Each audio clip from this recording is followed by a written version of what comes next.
MLA Shri Ganesh తనయుడు ముకుల్ పుట్టినరోజు సందర్భంగా కంటోన్మెంట్ నియోజకవర్గంలోని పేద ప్రజలకు ఉచిత కంటి వైద్య శిబిరాన్ని ఏర్పాటు చేయడం అభినందనీయమని కంటోన్మెంట్ నియోజకవర్గం 3వ వార్డుకు చెందిన కాంగ్రెస్ పార్టీ సీనియర్ నాయకుడు ఈపూరు వినోద్ కుమార్ తెలిపారు. ఈ సందర్భంగా ఈపూరు వినోద్ కుమార్ మాట్లాడుతూ తండ్రికి తగ్గ తనయుడుగా తండ్రి బాటలో నడుస్తూ పేద ప్రజలకు సేవ చేయడం కోసం శ్రీ గణేష్ ఫౌండేషన్ రథసారథిగా ముకుల్ ముందుకు వచ్చిన సందర్భంగా వారికి శుభాకాంక్షలు తెలిపారు.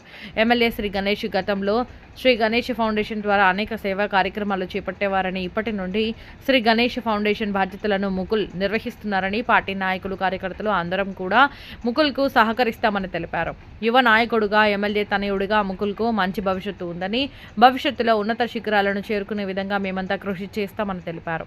ఈ కార్యక్రమంలో నియోజకవర్గ కాంగ్రెస్ పార్టీ నాయకులు తదితరులు శ్రీ గణేష్ ఫౌండేషన్ రథసారథి ముకుల్ను అభినందించి శుభాకాంక్షలు తెలిపారు.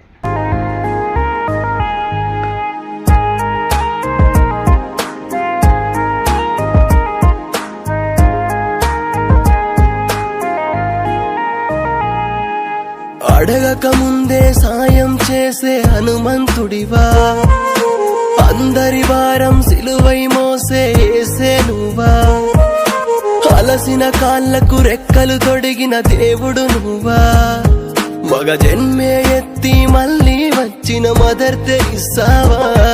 ఎవరయ్యా నువ్వు, ఎవరయ్యా నువ్వు, కాలిన అడుగుల మాడిన కడుపుల ఆశయ్యావు. ఎవరయ్యా నువ్వు, ఎవరయ్యా నువ్వు, చేతికి ఎముకే లేని కలియుగ కర్ణుడవయ్యావు. ఎవరయ్యా నువ్వు.